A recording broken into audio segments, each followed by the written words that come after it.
Welcome, good people of the internet. This is the Present Barber Podcast. I'm your host, Nelson Carmona, and on this podcast, we share stories from the hair industry and the unique people in it. On today's episode, the sixth episode, we have the sixth element himself, Jesse Lima. We sit down with Jesse and speak about how barbering changed his life, his journey into the SMP world, and what it means to be afraid and still do it anyways. Well, I hope you guys enjoy this episode. Let's get started.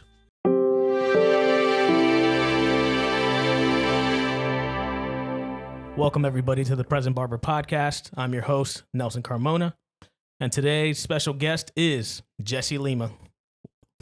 Welcome, Jesse. What's going on, bro? Thanks for having me. Yeah, thank you for being on the podcast. I know you're a busy man with everything going on and all that stuff, so I appreciate you sitting down and having this conversation with me. No, for sure. I told you we'll get it in, bro. We've been trying for a couple months now. Yeah. We finally got it, bro. We're here. Yeah, absolutely. So how I like to start off these podcasts really is just to delve into the barber's background. You know, what really got them started in the barber industry, and you know what kind of made them pick up the clippers and stuff like that. So as far as, because I know you have a extensive long career and all that stuff, and I know you have a excellent documentary, you know, Barbering Changed My Life. But if we could have a kind of a rundown of like how your journey started. Man, so growing up, bro, my parents were barbers. My mom, my dad, grandfather, my uncle, they all cut hair. So, like, it definitely wasn't something I wanted to do. I remember my dad's friends would be like, yo, Jesse, Manolito, you gonna be a barber too? Yeah. Like, hell no, F you, nigga. I hated it. But, like, I seen a friend of mine, bro, that used to cut the younger crowd in the apartment complex I grew up, holding the clippers like holding the edges like a pencil. Okay. And he was just doing a part in the back of somebody's head. So I've been into art my whole life. Drawing forever, like that's what I love, right? So I figured, man, maybe I could draw something in somebody's head. And then I drew something. I drew you remember the Cisco dragon, the logo from Cisco, the singer back, Drew Hill and shit? Yeah, I drew that in the back of the dude's head with a blue big pen, and then I cut it out, and it came out good. So then I said, let me try to fade the sides and stuff, right? Just to make it look like you got a haircut, and kind of did it. You know what I'm saying? It came out really good. So I just kind of seen that there was art in cutting hair, and it wasn't just cutting hair. So that's really what got me into it, bro. From that moment on, I just fell in love with it. I realized that, you know, doing fades, you're shading, you're creating gradients and stuff like that, just like in art, right? And then, you know, I started noticing how people, like the confidence that people were getting from the haircuts I was giving them. Because even though I just started, like, it kind of came natural. I used to watch my boy do all those fades and stuff. My brother Gus, man, you see this? Shout out, baby. But you know, I used to watch him cut everybody up, and I just kind of figured it out, bro. You go from the bigger guard to the smaller guard, right? You just make that shadow look like a blend. So I knew what a face supposed to look like. So I just made it happen, and it just happened, bro. You know, and then from there, you know, my boy Gus, he polished me up when it came to the younger cuts. My dad polished me with the scissors. My mother also showed me how to cut with the shears, more like the fingers cut. My dad's old school with the, you know, scissor over comb type of techniques. And, you know, we just kind of ran from there, bro. I was 14 years old at the time. Oh, wow. Too, so you know? you got started really early. Yeah, man, I was a grown man at 14. You know? So, yeah, I just started thinking numbers, seeing that. I actually had just started working at Winn-Dixie. Okay. That's the only job I've ever had, like, on papers. Yeah. So I worked at Winn-Dixie. I was in there for about a month, and I started cutting hair. And within, like, 3 weeks, I made way more money than I made in that little month and a half that I was at Winn-Dixie. I said, yo, Winn-Dixie, I'm out. Plus, they wanted me to shave off my goatee and stuff. So I was always into it with the manager. I ain't shaving my facial hair. You know, but, yeah, you know, the freedom of being a barber and being your own boss pretty much. Of course, when you're in an establishment, there's rules. But for the most of it, you're your own boss, right? You can make your own hours around the business if they have, you know, structure or not. And just being able to take care of people, making people feel good. And that's what kind of got me on, bro. And it's been no turning back ever since, bro. Yeah. Do you think the art influence came from the area you're in? I know you grew up in Miami and all that stuff, seeing the graffiti and all that stuff. And did that tie into being artistic?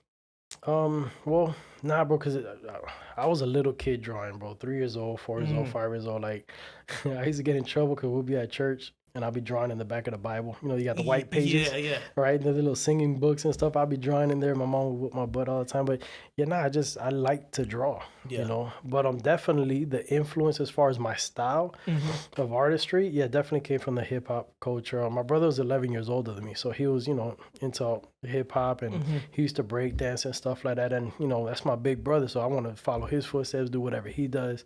So that's how I got involved, you know, to want to be into the hip hop culture. And you know, the graffiti, just the colors, the style, the wild side, the freedom of expression, like all of that really stuck in me, and that's what kind of at least created my style. Yeah. Right, when it came to being into art. Now, getting you know, outside of you know, kind of cutting the people in the neighborhood and all that stuff, around what time did you end up, you know, going to the barbershop and doing it more in a professional capacity? Man, so I started cutting hair at 14 years old. It was the summer. It was August. I don't remember the year, bro. Well, I was 14 years old, and it was August. I say a year later, I was 15 years old, and Trick Daddy's brother used to own a barbershop called Fatheads in the area. And they reached out to me. There was a barber that was working in there named Blood. And, you know, he found out about me, and I was like the new hot thing because I was a, you know, jit that's over here cutting everybody up, super busy and fire haircuts and designs. So they reached out to me. You know, it's a barbershop reaching out to me. I'm 15 years old, so I started working there. But they were kind of getting over on me. They were charging me percentage, 50%. I was already charging $5 at the crib. They were charging $10. So it was like, why am I making my people pay me $10 to give them $5 and I could just, you know what I'm saying? Yeah. So that lasted about like 3 weeks, 4 weeks. Yeah. Then after that, that same person, Blood, he ended up opening up his own barbershop called Headhunters. And so I'll say about a year and a half later, so I was probably 16, going on to 17, I went ahead and started working over there at his shop. Okay. Yeah, so I've been in the barbershop, bro, since I was a kid. You know, unlicensed. Yeah. None of us had licenses, bro. Inspector used to come in to take him to the back, break him off. Peace, you know, he used to get away with stuff like that back then. Yeah, it was a wild, wild west back then and all that stuff. 100%, bro. Dog eat dog world, for sure. Yeah. Any experiences you recall in that dog eat dog world that taught you like, damn, I need to toughen up or do something different of how I'm cutting hair and stuff? I learned a couple lessons, bro. I was super cocky. And it's not like I got humbled because I got working in a barbershop and there was better barbers than me or anything like that, because I was actually, not to sound arrogant, but I was the guy. You know what I'm saying? The owner, he was the other guy in the area. And then there was one other barber in there that was you know, known in the area for designs. So, you know, being next to somebody else that was fire with the designs, we stayed competing against each other. Never bad blood. We were always cool as shit. My boy Randy. But he be doing the design, and I'd be like, oh, Randy, bro, that's all you got? Boom. And I'll talk my client to, yo, I'm going to give you a free design right now. And I'll bust him up, and then he'll see me doing something, and you know, vice versa. And even the owner used to do designs too. So, you know, like, we definitely polished each other up really, really well in that barbershop as far as that. And then being around more grown folks, I learned that, you know, growing up, bro, you got beef with people. You know what I'm saying? There's kids that are growing up with that we were beefing, and I'm not taking their money because I don't like him or he don't like me or anything like that. But it came to the point that my cuts were so raw that even the cats that didn't like me wanted to get haircuts by me. But I wouldn't cut the hair. And, you know, an OG that I was working with, he was like, Jess, bro, that's money that you throwing away. Like, is it really that serious? Did he really do something that serious to you? So, you know, it opened my mind to, like, okay, we're in business now. Yeah. So let me take that person's money. And then, you know, so being closed in individual where it's like, it's about my clique, it's about my boys, it's about my hood, stuff like that. That stopped when it came into the barbershop. And like I said, I was 16, 17 years old. So that business mentality really kicked in at that point. That you got to take this money. Of course, if somebody's disrespecting you, somebody's not really treating you right and stuff like that, then yeah, at the end of the day, you did it. But for the most part, man, it was life lessons like that, bro. Like, to become a businessman, you know. The shop I was at was kind of a hood shop, bro. So there was some crazy incidents in there. I don't want to put those out there, but there was some real crazy incidents. Shit, there was one barber that was a crackhead. Like, there was some fun times, bro. But it definitely matured me and created that business mentality in me to where at the point when I was a super senior, so I was in high school longer than I was smarter than everybody else in high school, right? So I graduated a year late. So I literally graduated in June, right? And opened up my first barbershop in August, straight out of high school. About a year prior to that, I started teaching my friends how to cut. Me and one of the other barbers that worked there. We started teaching a couple of our friends to cut so that we could open up a barbershop as soon as I graduated high school. Oh, wow. You know what I'm saying? So like I said, the business mentality, that's where that came from. There was a lot of things that we seen that taught us what not to do and what to do in order to run a barbershop. So yeah, just being young, being in the barbershop and making a name for myself in my little city, it was dope, bro. You know? Yeah. Now that wasn't Six Element. It was a separate barbershop and all that Yeah, stuff. at that time, Six Element didn't exist, man. That barbershop, we called it House of Fades. Okay. Yeah, House of Fades barbershop down in Florida City. Nice. Yeah. So and it's still there. Okay. It's still around and all that stuff. Yeah, when I decided to move up here, I just sold my half to my partner. Okay. And then moved up here to Tampa. Nice. What made that migration? You know, being I guess it's not too different because Miami and Tampa, whatever, they're both big cities in Florida or whatever. But what made that transition to the Tampa area? It's definitely two different states, bro. Yeah. It could be its own little country. Miami and Tampa completely. They're the same. They're alike. Yeah, like the big cities, but Tampa slowed down and just chill. Honestly, it was my wife. Yeah. You know, I just had our first kid. Right, and I really didn't want to raise him in that environment. Yeah. But more than anything, it was my wife pushing. She was tired of being down there, especially wherever she went in Miami. Oh, you're Jesse's wife, right? You know what I mean? So, not saying she was doing anything bad, but still, you know what I'm saying? Like just that hype. It was just so much shit going on. You know, we come from the hood and stuff, so we used to come up to Tampa all the time because her sister lived up here, and they're in the military, and we just kind of fell in love with the area, bro. Real estate was cheap. Well, sorry, real estate in Miami was at the ultimate high because we're talking about 2005. Oh, yeah. So the real estate market was at crazy. Peak. So we were at the point where we wanted to buy a house, and then we were seeing the houses up here and the amount of house and property that you could get here versus Miami. We were like, shit, why not? We could just start all over up there. Yeah. I'm a barber. I'm a good-ass barber. You know, when I used to come up here, I used to look at people's haircuts. The area needed a good barber, right? So that was definitely, I was like, oh, man, I could take over up here easily. Yeah. You know, people, like I could tell you when I first moved here, people were getting haircuts once a week. I'm sorry, twice, every 2 weeks, once a month. Yeah, you know what I'm saying? Like, kind of clients would get up and be like, hey, Jess, I'll see you next month. Like, man, I'm talking about young guys, not old people, none of that too. They weren't really into their cuts like that. So, you know, throughout years, it evolved. I'm not saying that I changed it, but I definitely helped. Yeah, you definitely planted that seed up in this area. Yeah, man, definitely. Now, obviously, you didn't open up a barbershop immediately and all that stuff. So did you come up here scouting the area of where you wanted to land and all that stuff, or you just said, I'm going to set up shop and do my thing? Man, I didn't want to open up another shop. I didn't want to. Okay. Being a shop owner, it's a headache. Yeah, you know, we had an 8-man shop back home, and of course we were young, so we ran it however we felt like it would run, and we was right in the hood too. So it was just too much that I really didn't feel like that's what I wanted to do. So like prior to coming up here, that's where like Six Element came about. My good friend of mine, Magic, you know, we were sitting there. He told me one day, he's like, Jess, bro, you're moving to a new place. Nobody knows you. How are you going to stand out from all the other barbers out there, bro? Like, I get you're going to change, but you got your barbershop here. You got your clientele here. You're set. Why would you leave? So if you're going to leave, you got to do something different. And he had just got into marketing and branding and graphic design and stuff like that. So we sat there, and that's where we came up with the whole Six Element thing. So I was the Six Element. So what Six Element stands for is the sixth element of hip hop, right? The barber element, the urban style barber, right? So we came up with that, and then, you know, coming up here, that's just what it was. It was about me promoting myself, building myself up, getting myself out there. And then in the midst of that, I started finding out about hair shows and barber competitions. And the crazy thing, you would think in Miami that would be a big thing, right? Because there's so much, like, haircuts, it's a way of life. Yeah. People get haircuts twice a week. You know what I'm saying? 3 times a week in Miami. Stay fresh. So coming up to Tampa, I found out here about hair shows, right? I didn't know anything about that in Miami, and I used to always say, man, there's got to be competitions out there. I can't be the only rawest barber in the area, you know, super cocky, like I said. Yeah. But you know, I found out about the shows, and we're talking about MySpace days, right? So social media wasn't even that big. Yeah, no Facebook, nothing like that. So I found out about Curtis Smith, right, recently, like even before finding out about the hair shows, and I found out who he was, because I used to look at the people on TV and be like, yo, somebody's cutting those guys up on TV. Okay. You know what I'm saying? And that's what I want to do. So that's why I was trying to build a name for myself, with branding myself found out about Curtis, followed his what he was doing with Diddy at the time, and went to my first hair show because my wife pushed us to go. My wife is the backbone to everything, bro.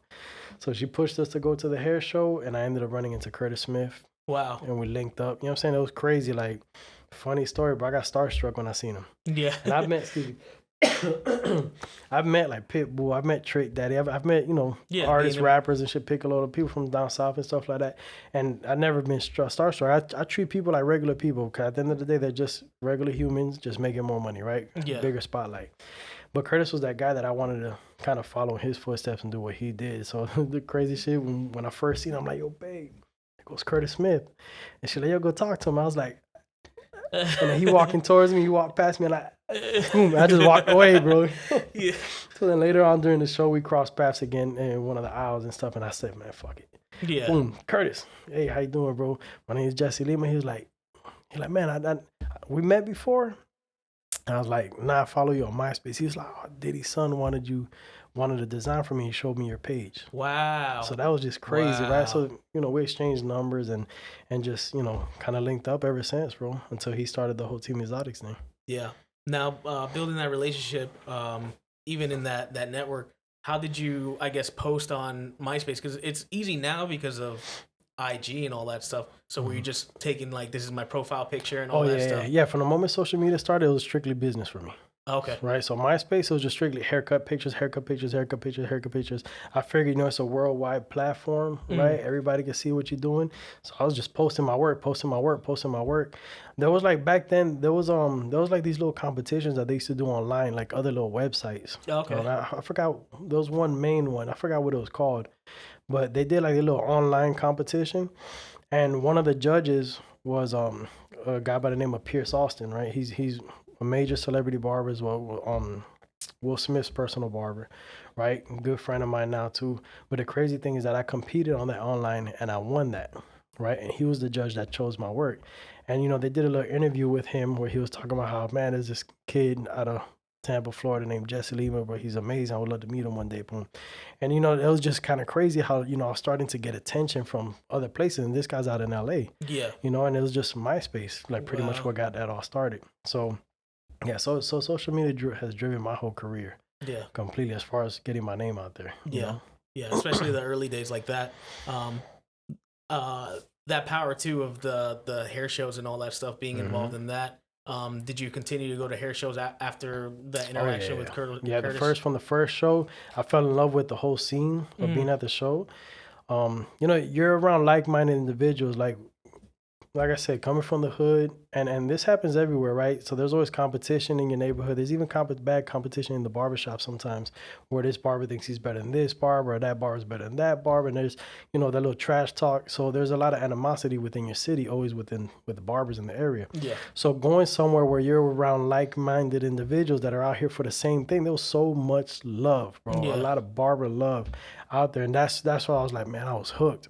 So yeah, every year, bro, the show that I went to was the Brown Brothers Hair Show in Atlanta, and they had it every February and every August. Yeah. Right, and then there was one here in Orlando, the Cosmo, the Premiere, Premiere, that show, and I would go to that one in June.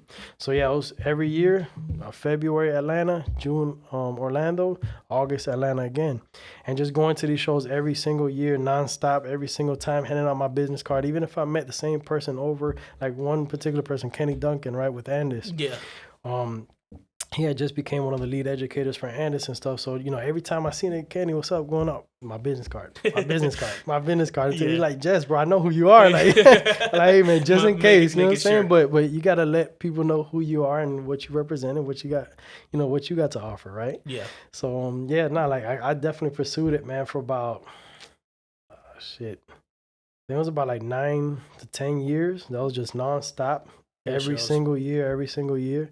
Yeah. The thing that slowed it down really was like the year prior to COVID. Yeah. You know what I'm saying? That's kind of when I kind of switched from barbering and got into the SMP thing. Yeah. And that kind of slowed me down a little bit with the shows. Yeah.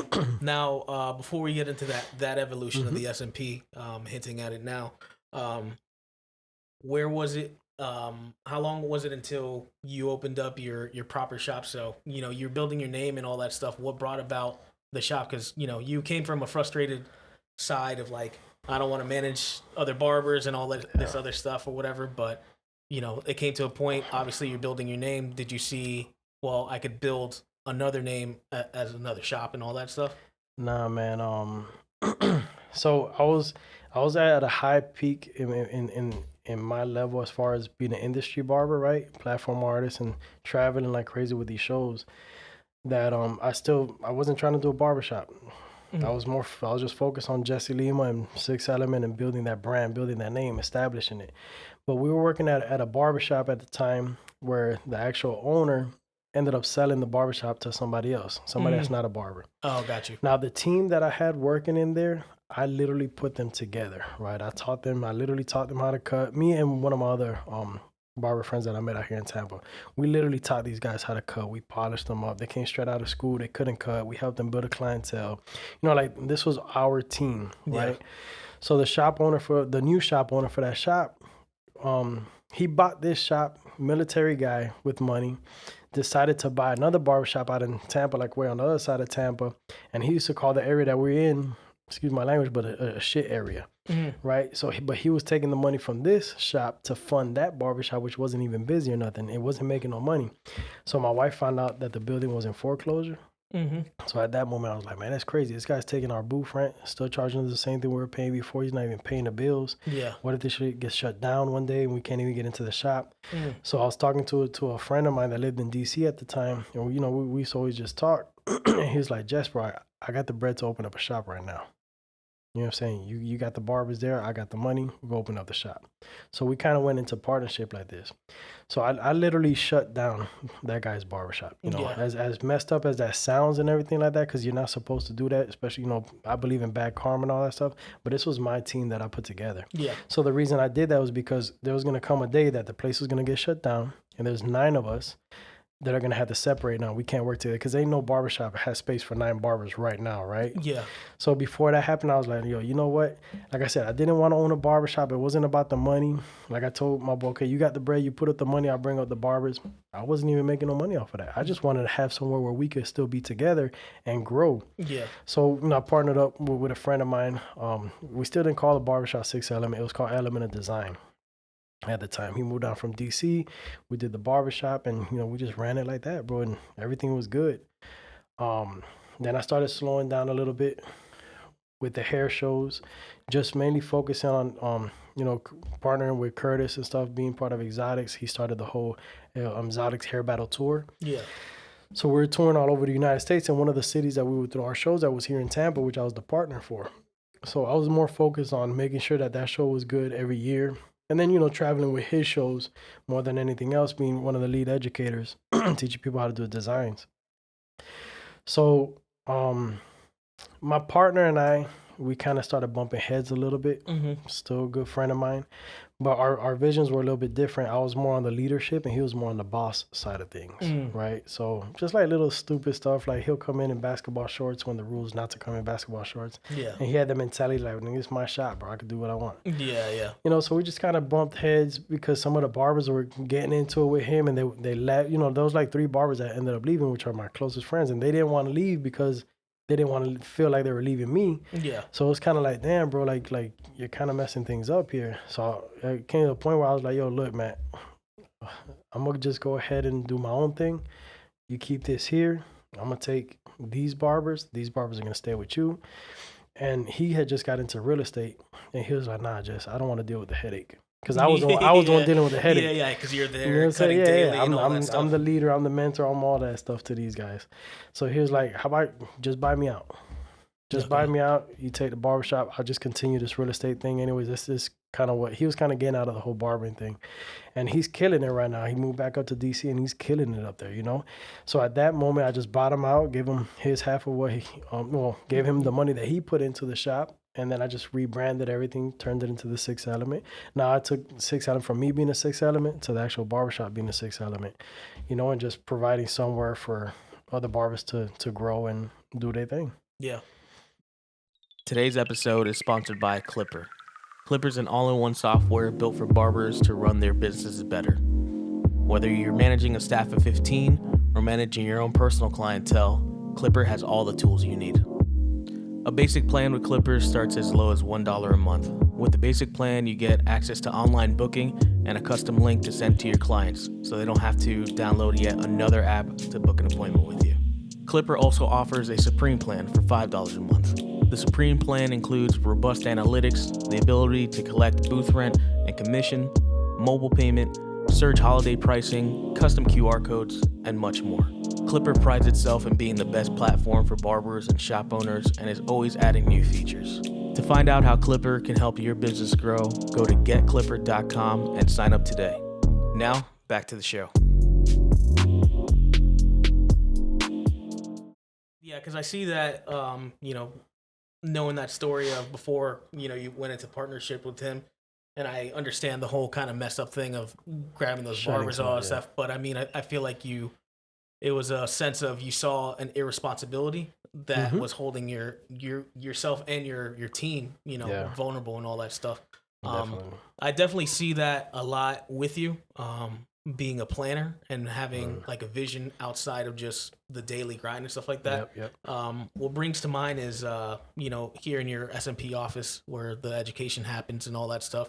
You kind of have that $1 million plan broken down and all that stuff. So, I wanted to ask too, where did that planning state come from? Like what brought in that mentality? Was it just being just a young business owner off rip, being so young and having to plan steps out, or? Nah, bro, I'm crazy. I'm the type that I come up with an idea and I'm diving head first. The planning comes from my wife. Got you. My wife and then my boy Magic. Yeah. Too. Them two. He's always down to do something, to make something happen, but he's very cautious at taking steps, right? And then my wife's a financial planner. So she's a financial advisor for Edward Jones.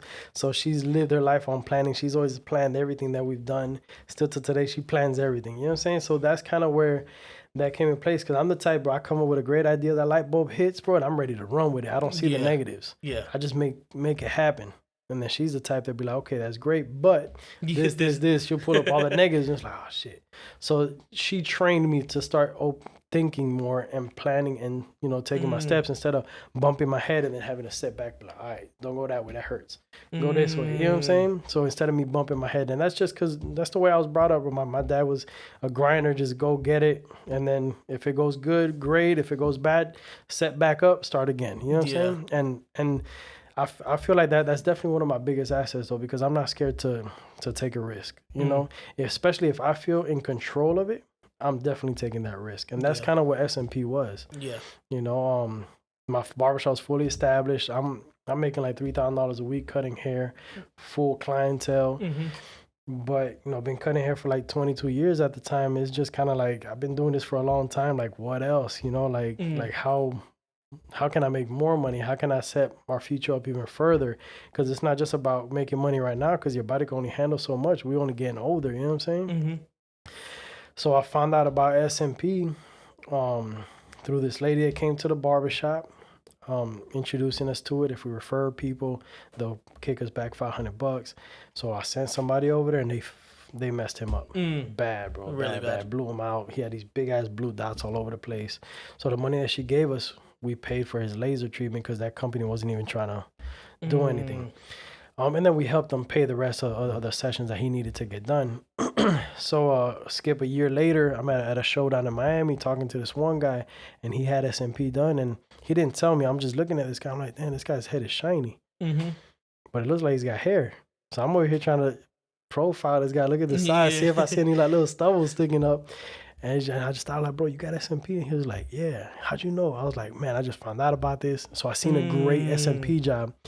And I was like, oh, bro, I got to get into this. I got to get into this. You know what I'm saying? Just being an artist, being a barber, I understand hair. I understand how to draw. It seemed like it's just pointillism, pretty much what we're doing to replicate these hair follicles. So I was like, oh, man, I got to do this. Yeah. Was that like kind of that same moment where you started barbering, where you saw, the action being taken of somebody holding the pencil, but then you saw the actual good work. I seen the art in it. Yeah. And making it look like hair. So now it's not taking hair off the head to make it look like a haircut. Now it's placing dots on the head to make it look like a haircut. So it's like artistic part of it. It's a form of cosmetic. It's a cosmetic tattoo. Mm-hmm. So it's just another art form, right? That ties into barbering. Because I've always looked into other businesses, but I never wanted to do something that pulled me away from barbering or even the culture of it. Even though SMP just literally took me away from cutting hair, but I'm still representing the barbers and teaching barbers how to get into this industry. And I still got to do some haircuts as well with it. But it's still kind of like it just meshes so perfectly together. Yeah. Yeah. Now, how was it introducing the SMP? Because obviously we know about it now. It's becoming more popular. Especially amongst barbers and all that stuff, and you kind of being in the know of in the hair shows and all that stuff, kind of finding out about it. How did you present it to clients and all that stuff to first start getting people to even do it? So before I even took the class, this is when like man units was becoming super popular.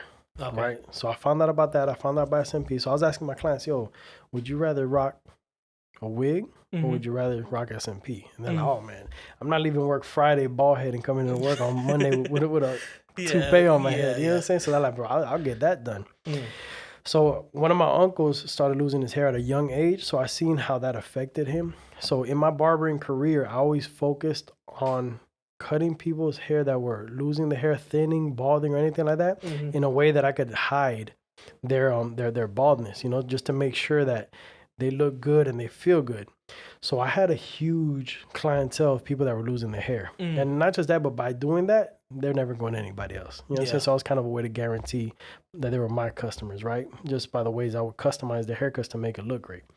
But eventually it comes to that point to where I got to be like, yo, bro, you it's got time, 3 more dog. cuts, it's babe. time. That's it, bro. We got to let this go. And that was always, that would always crush me because, again, I didn't get into cut hair to make money. I got into cut hair because of the passion of art and the passion of making people feel good. So, if, people losing their hair, it really takes a big toll on us men, our hair. Yeah, absolutely. It's major, bro. So once they know they're losing their hair, even though they might look macho and might be a good looking guy that women just throw themselves at them, if they're losing their hair, bro, they're feeling it. Yeah. You know what I'm saying? They're hiding behind it, but they're feeling it, Yeah. So, I just started telling them. So before I even took the class, I was telling every single one of my clients, yo, I'm about to take this course. I'm going to learn how to do this thing called scalp micropigmentation. Check this out, bro. I can make it look like you got hair again. Yeah. I could bring your hairline back. I could give you this younger youth look. And all my clients were like, whoa, that's crazy. Hell yeah.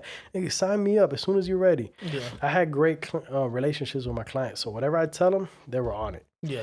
So before I even took the class, I had 26 people lined up ready to go. Ready to go. Wow. Ready to go. Now, do you feel like that force was just because you concentrated so much on your barbering and had such a big clientele to pull from and all that stuff?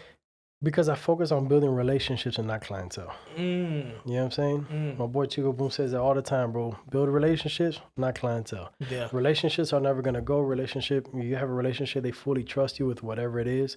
You being their barber, you're not just a hair cutter, right? Like you're an image consultant. Yeah. So if I feel like something's going to fit you better, suit you better, you know what I'm saying? Like that's my responsibility to set you up, for that win, right? Yeah.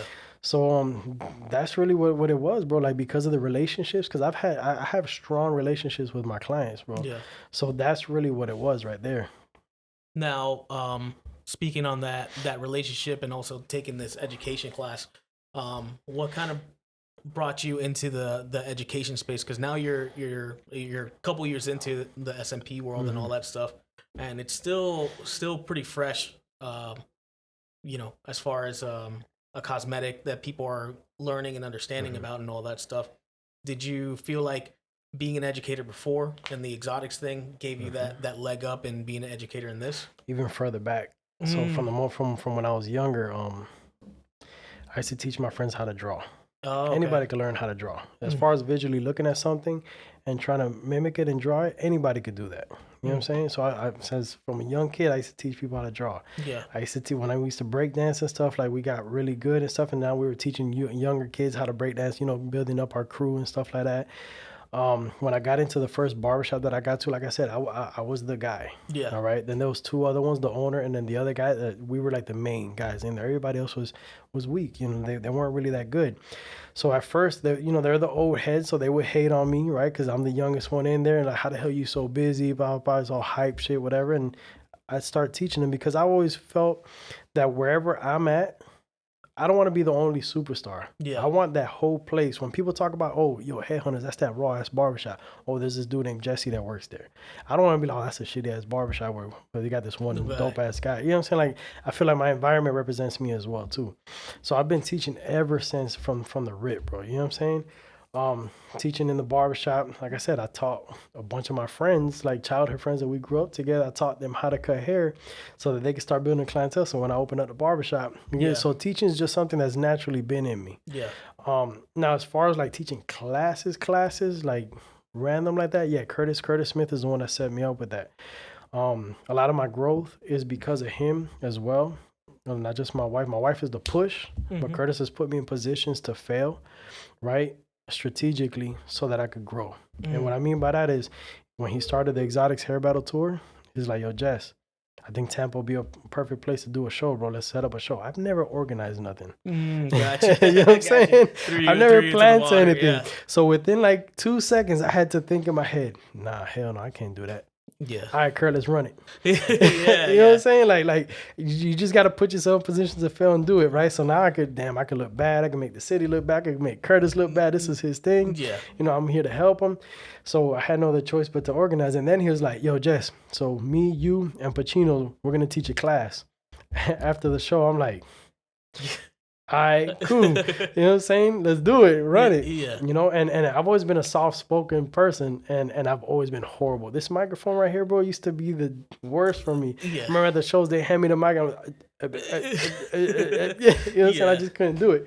We'll be teaching classes. Kurt bought a microphone just for me with a speaker. So you put that shit on me. I'm the only one mic'd up teaching the class. I'm like, this motherfucker. So I had to learn how to project. You know what I'm saying? Like putting me in these positions, just helping me grow, bro. It's not embarrassing. It's not, you know, knocking me down or none of that stuff. That shit was what made me better. So yeah, he put me in a position where I had to teach a class. And then I was like, yo, Jess, I want you to be the design teacher in all of our shows. Yeah. You know what I'm saying? And we were doing shows like twice a month, once a month. The first year, I think we did like 13 shows, right? All over the United States. And then the second year was like another 13, 16 shows. And, you know, it was just like that for about 6 years straight. Yeah. So like I had no other choice but to get better and polished with it, you know.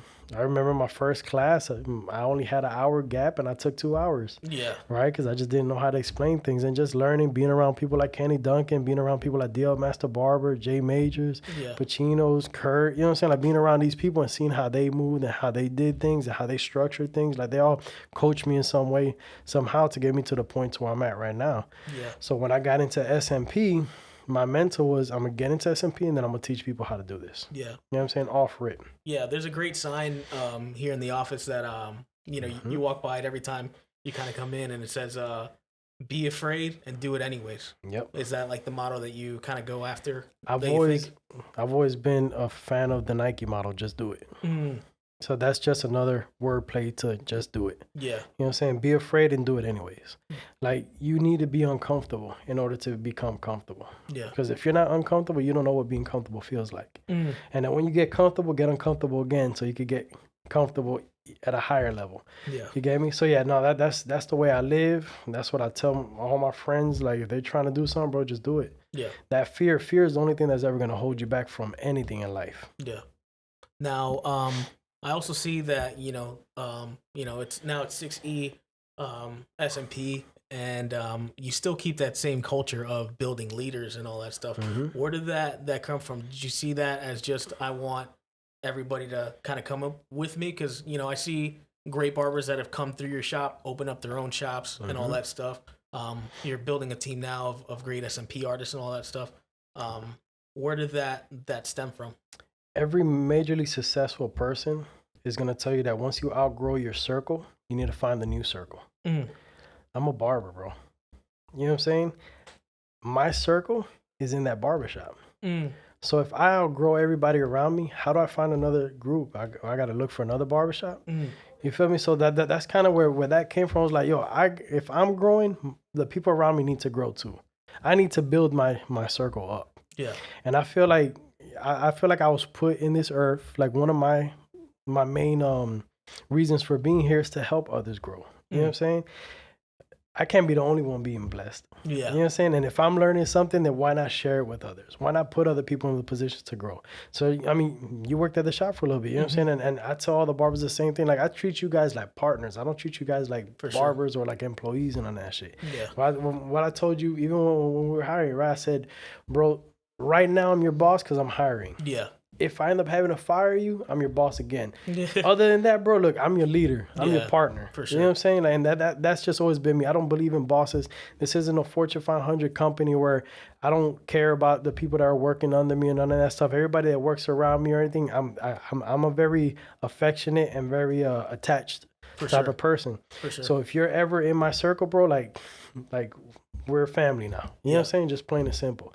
So that's where that comes from, bro. I like to help others. I love to see other people grow. Like, I'm not gonna be the only one to make $1 million. I'm not, you know what I'm saying? Like, and if I figure out a way to do it, and I know you're trying to do it, why not help you do it too? For sure. You know what I'm saying? I could give you that advice. Are you gonna do it or not? That's on you. But at least I put it out there for you. Yeah. You know, and like even with the barbershop, like people are like, oh, you own a barbershop? Money. There's not a lot of money on this shop.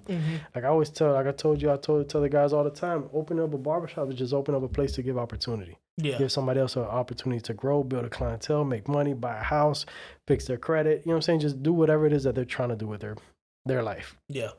Now, I see that same opportunity, you coming into the S&P game, doing that for others and bringing a high level of education. Do you think that's where the industry is heading as far as S&P, of just the barber takeover, or people in hair taking over that? I feel like it is, you know, and not to knock anybody that wants to get into this, you know what I'm saying, that's not a barber or anything like that. But I feel like we definitely have an advantage because we understand the hair. We understand how to set the hairline for different shape heads, right? It's not just square off the line on somebody, you know, it has to fit the person's face, right? And that's very important. So I feel like the barber feature in us and the skill that we have is very, very important to be able to produce this the right way. And not saying that you know, a regular person, a mechanic can't learn that. It can learn that, but it just definitely does come easier for us. And being that we, on a daily basis, we see people, we fix their hairlines on the regular, whether with enhancements or just, you know, their natural hairlines with the clippers and stuff like that, whether it's sharp or natural, you know, looks, we already do that on the regular. Yeah. So it definitely comes easier for us. We could tell all these people that we're cutting, they're going to tell their friends, their family, like we definitely have an advantage with it. So as far as taking over the industry, I truly, honestly believe we can. Yeah, absolutely. You know? And not saying that that's the mission or not. Like we want to take this from anybody or anything else. So you guys listen, it's not that. It's I just think that it's, there's so many barberings getting into the S&P, and especially just higher end barbers, you know what I'm saying, to continue to service that relationship and service that client through and through, even when they're lost their hair and all that. I feel like it's the next level up. Yeah. You know, like you get to a point to where you've mastered haircuts, right? Like every style haircut, you have it down packed. Yeah. After that is your speed. You get a little faster with it. You know, after that, you could charge a little more money for it. You know, so that you're not cutting so many heads. You charge a little higher, cut a little less heads. You have a little bit of freedom for yourself. But what's next after that? And that's where I was before I got into S&P. I was like fully maxed out. I'm charging $50 a haircut. I don't feel like charging my clients $100 for a haircut. Like I feel kind of like, damn, like you've been with me for so long. Yeah. I get it. You know what I'm saying? The value's there and all of that stuff, but it's just more of a personal thing. It's not, I've never looked at it as business. It's business. You know, I've always looked at money as a reward. And the higher you put, the more you put into it, the bigger the reward is. But I don't want to rape my clients because I already have a relationship with these guys. Yeah. Now, if they want to pay that, then they pay that. Like I have clients that pay that. Yeah. You know, I had clients that paid that when I was cutting hair, but not all of them. You know, and I still had some. Even when I was charging $50, I still had some that I was charging them $25 just because, you know, I've been cutting for so long. The haircut's so easy. Like just a relationship that we had, I didn't want to lose that. Yeah, that was more important. Yeah, bro. So, you know, finding something else that kind of replaced the income completely and is a complete different bracket, right? Is definitely where it's at when I say the next level. You know, this S&P took cutting hair as a job, having to do 30 minutes every single haircut because I have to cut 80 heads this week in order just to pay my bills, and anything after those 80 heads is just money to go out with my wife or the kids or buy, you know what I'm saying, things like that. It's taken took me from that to cutting hair just because I love to cut hair again and just cutting 20, 30 heads a week. Yeah. Just because, you know, For the relationship, for the love of it, for the art, you know, it was just a hobby again. It wasn't a grind anymore. And not saying that I was grinding with SMP, because the thing is that the money that we make doing SMP is completely different. Yeah, it's at a whole different level. Yeah. So it definitely freed up a lot, and it just made things a lot easier. That's awesome. So I know we're getting close to the time and all that stuff that we got to wrap up. I guess if there's anybody that wants to dive into the SMP world and all that stuff, what would be the decision making that they have to go through of, like, you know, all right, I think I want to go into this space. Obviously I would go to you because it's freaking Jesse Lima.